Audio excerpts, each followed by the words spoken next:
The river was alive with chaos. Water splashed wildly as Deji battled the monstrous sea snake beneath the surface. His muscles burned, his lungs screamed for air, but he refused to give up. The snake's massive body twisted around him, its jaws snapping inches from his face. With every thrash of its tail, the river grew more turbulent, threatening to drag them both to the depths. But Deji wasn't just fighting for his life. He was fighting for his people, for his love, for redemption. The snake, a creature of ancient legend, had taken so much from him already. Its scales glistened with malice under the water, and its eyes were full of hunger. This was the same beast that had swallowed his parents years ago, the same one that had terrorized his village for as long as he could remember. But this time, Deji was ready. Fueled by the blessing of the river goddess, he dodged the snake's fangs and grabbed hold of its massive jaws. With a surge of supernatural strength, he pried them open, defying its enormous power. For a moment, everything seemed to freeze, the calm before the final blow. With a roar, Deji snapped the creature's neck. Its lifeless body sank into the river, the water around him turning still. He had done it. He had slain the monster. But Deji's story didn't start here. It started many years ago, when he was just a boy, before he became the hero who would save his village from this terror. Deji had lived a hard life. He was an orphan, abandoned by his family and forgotten by the world. His parents had once loved him dearly. They were a close family, always by the river, where his father taught him how to fish, and his mother sang as they drifted along the water in their small boat. Deji was just a boy when everything changed. One day, during what was supposed to be a peaceful boat ride, something dark stirred beneath the surface. A terrifying force pulled the boat under without warning. It wasn't just a storm. It was said to be the work of a monster, a massive sea snake that lurked in the depths of the river. In an instant, the boat capsized, and Deji's parents were swallowed by the waters, never to be seen again. Deji, somehow, survived. The river had claimed his family, but it spayed him. He washed ashore, alone, orphaned, with only the memory of his parents' love to comfort him. As he grew up, living on the outskirts of the village, he learned to survive on his own. The villagers pitied him but kept their distance. He was just the boy who had lost everything, the boy marked by tragedy. But Deji wasn't completely alone. The river goddess, who ruled the waters, took notice of him. She appeared to him in moments of deep sorrow, comforting him, whispering to him through the current. Over time, Deji felt a connection with the river, knowing the goddess was always watching over him, guiding him when life became too difficult. It was during one of those quiet moments by the river that Deji first met Princess Zara. Princess Zara was more than just royalty. Her beauty was unmatched in the kingdom. She was tall and graceful, moving with an effortless elegance that made everyone around her stop and stare. Her skin was a rich, smooth brown, glowing under the sunlight, and her long, dark hair cascaded down her back in soft waves. But what stood out the most were her eyes, striking blue, like the clearest sky. They were unlike any eyes in the village, captivating and mysterious, as though they held secrets of their own. Her smile was warm and genuine, and when she laughed, it was a sound so light and full of joy that it could lift even the heaviest heart. Zara wasn't just beautiful. She had a spirit of curiosity and adventure that made her different from other royals. She longed for freedom, to escape the confining walls of the palace and experience life beyond the royal protocols. So, she began sneaking out of the palace at night, using a hidden passage behind the kitchen. No one ever noticed. She craved the freedom of the outside world, and one evening, she found herself wandering by the river. That's when she saw him. Deji was sitting by the water, fishing with a simple, handmade hook. He didn't notice her at first, focused on the water, completely at peace. The moonlight reflected off the river, casting a soft glow around him. Zara hesitated for a moment, unsure if she should approach. But something about Deji drew her in. He wasn't like anyone she had ever met before. "What are you doing?" Zara asked, her voice soft but curious. Deji, startled, turned to see her standing there, illuminated by the moon. She didn't look like a princess. Her clothes were simple, and her expression was gentle. For a moment, Deji thought she was just another villager. "I'm just fishing," Deji said quietly, unsure of why she was there. The girl smiled softly. "Mind if I join you?" Deji was surprised. No one ever wanted to talk to him. "You want to fish?" he asked. "I don't know how, but I want to learn," she replied. Deji hesitated. "Why ask me? You don't even know me." She looked him in the eyes, her smile fading. "Because I'm tired of being told how to live my life. Tonight, I want to choose for myself. I choose to be here." Deji didn't know what to say. He understood that feeling of wanting to be free. Silently, he handed her a fishing rod. "Hold it like this," he showed her, their hands brushing briefly.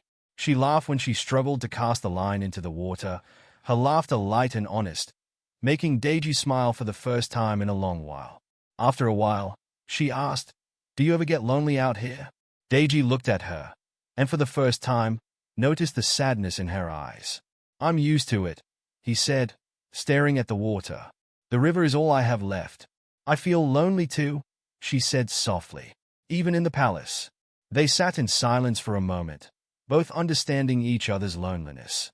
Finally, Deji spoke again. "You're different from the others." "I'm not like the others," she said, her smile bittersweet.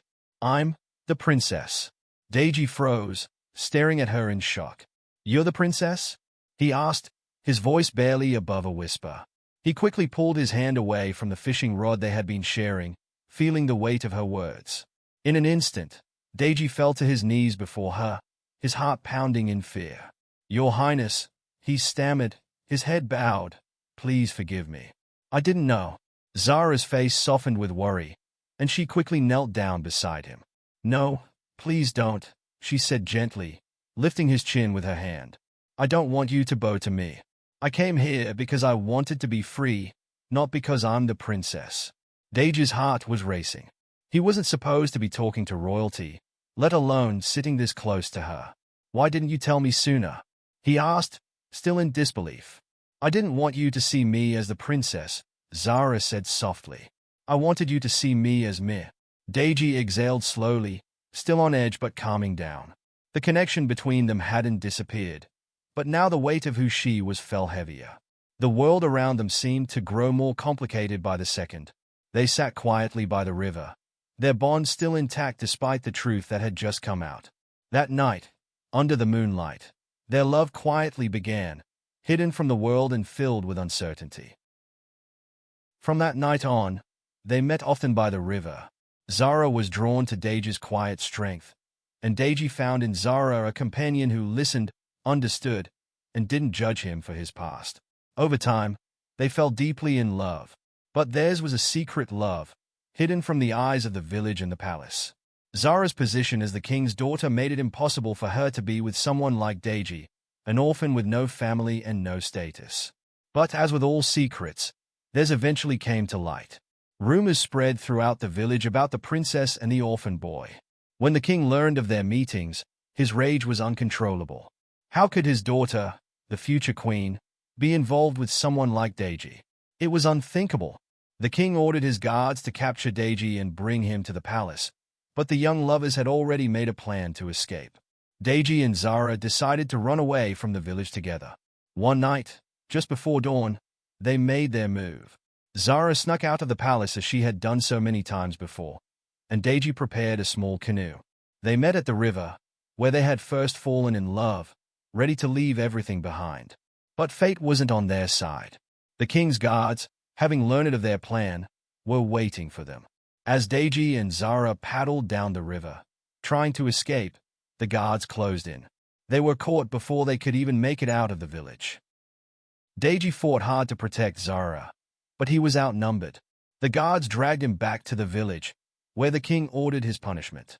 Deji was beaten in the public square, not just as punishment for loving the princess, but as a lesson to anyone who dared to challenge the royal family's authority. For days, he was starved, beaten, and humiliated. The villagers watched, some in silence, others mocking him. But Deji's spirit never broke. His love for Zara gave him strength, and in his darkest moments, the river goddess whispered to him, reminding him of his true worth. Meanwhile, the village was living in fear.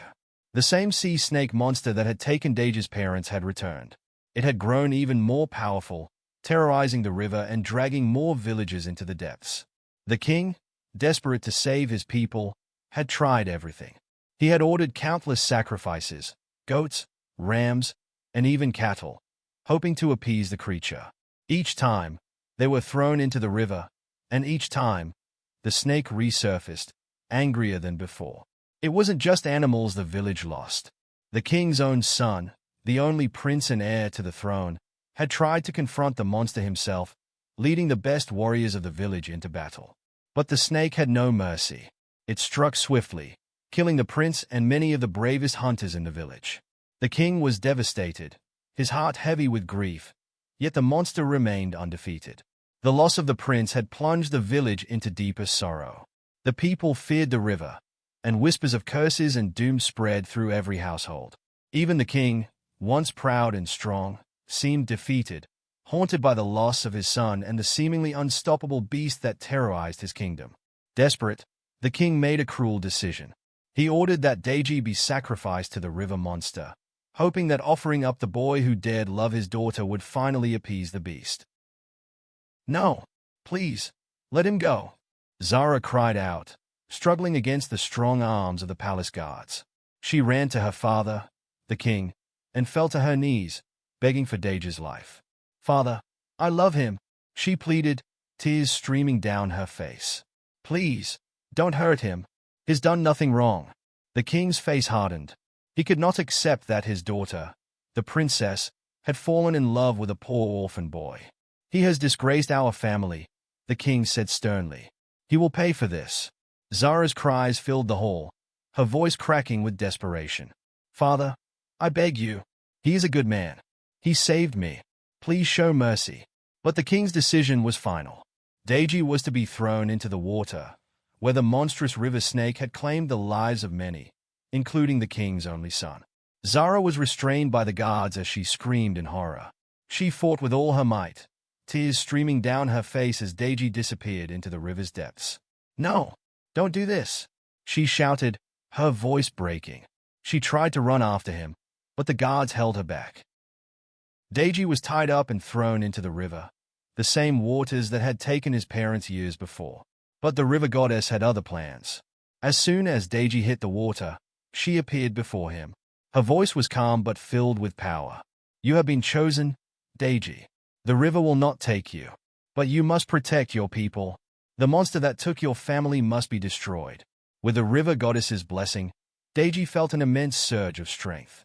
The ropes that bound him fell away, and he swam deeper into the river, toward the lair of the monster snake. When the beast appeared, it was even more terrifying than he remembered, its massive body twisting through the water, its eyes glowing with hunger. But this time, Deji was ready. With the power of the river goddess coursing through him, he fought the snake. Their battle was fierce, but Deji's strength never wavered. The king and the villagers stood atop the hill, divided in their emotions. Some pitied Deji, while others celebrated, believing the sacrifice had been accepted by the river monster. Their shock was palpable when they saw both the snake and Deji emerging from the depths of the river. The massive serpent coiled around Deji as he fought to grip its neck. The river roared and splashed wildly as the fierce struggle continued. Even the king, the chiefs, and the villagers began praying for Deji. His strength and bravery astonished them all.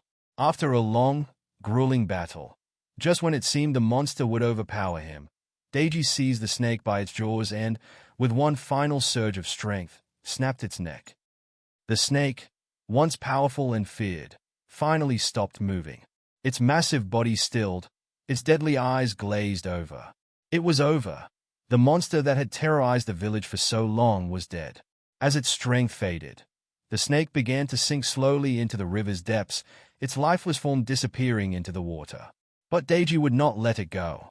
With the last of his strength, he grasped its heavy body and pulled it back to the surface. Straining against the weight, he dragged it to the shore, where the villagers stood, breathless and wide-eyed at the sight of the dead beast. The threat that had loomed over them for so long was gone. When Deji emerged from the river, holding the lifeless body of the sea snake monster, the village erupted in cheers. No one had ever thought it possible, but Deji had done it. He had killed the creature that had terrorized them for so long. The guards released Zara, and without a second thought, she ran toward him. Her heart raced as she saw him, drenched and exhausted but alive. Deji, she cried out, tears of relief filling her eyes. Deji looked up just in time to see Zara running toward him. Before he could speak, she threw her arms around him, holding him tightly, her face buried in his chest. "I thought I lost you," she whispered, her voice shaking with emotion. He gently held her, his body weak from the fight, but his heart full. "I'm here," he said softly, his arms around her. "It's over." The villagers, stunned by Deji's victory, began to cheer. The king, seeing the lifeless snake and the love between his daughter and Deji, finally relented. With a heavy heart, he walked toward them and nodded his approval. The king, who had witnessed the entire battle, was speechless. His hatred for Deji melted away, replaced by deep respect and gratitude. He approached Deji, his voice filled with emotion. "You have done what none of my hunters could. You saved my people. You saved my kingdom." With newfound respect, the king gave Deji his blessing to marry Princess Zara. The village celebrated their union with joy, and Deji, once a poor orphan, was now a hero. He and Zara were married with the love and admiration of the entire village. And though life returned to normal, Deji never forgot the river goddess who had guided him and protected him. The river, once feared, became a place of peace, and Deji's name was forever remembered in the songs and stories of the people.